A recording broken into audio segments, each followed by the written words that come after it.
Открих нов бранд на пазара и той се казва Зарана.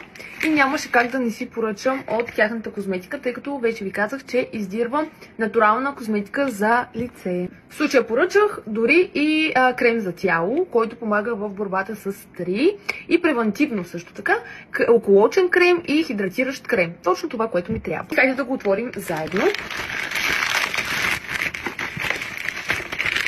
Идват в брандирана опаковка, която ми изглежда така по-еко-съобразна. И ето и отвътре. Ето ги продуктите. Започваме с това малко съкровище. Опаковките са и много красиви, между другото. Това е околоочния крем.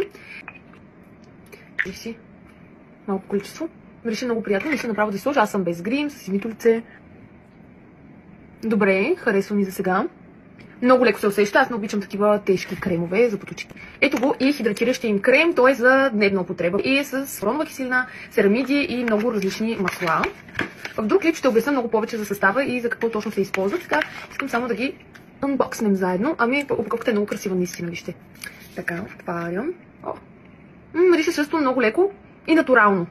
Ще сложа на ръката, да ви покажа консистенцията. Ето. Много леко се усеща. Добре, супер. И не мирише химично. Ето го и бътъра за тяло, който помага за борбата с старии и за превентивна мярка. Също така може и като хидратация на тялото. Също натурален. Добре, ето. И консистенцията. Мирише много приятно, много приятно. Ето тук ще сложа. Да. О, страхотно. Аз си представях да е доста по-гъст, аз не обичам тези гъстите, но консистенцията е страхотна. Даже сега ще го пробвам задължително него. Тъй като вече съм с нощния ми крем и не мога да пробвам крема, но задължително ще го пробвам и ще изкажа мнението си, но да. И искам просто да ви покажа отново опаковките, които са страхотни. Вижте колко са красиви. Това е български бранд. А трябва да се подкрепят българските брандове. То да се личи, че има вложено много старание и любов.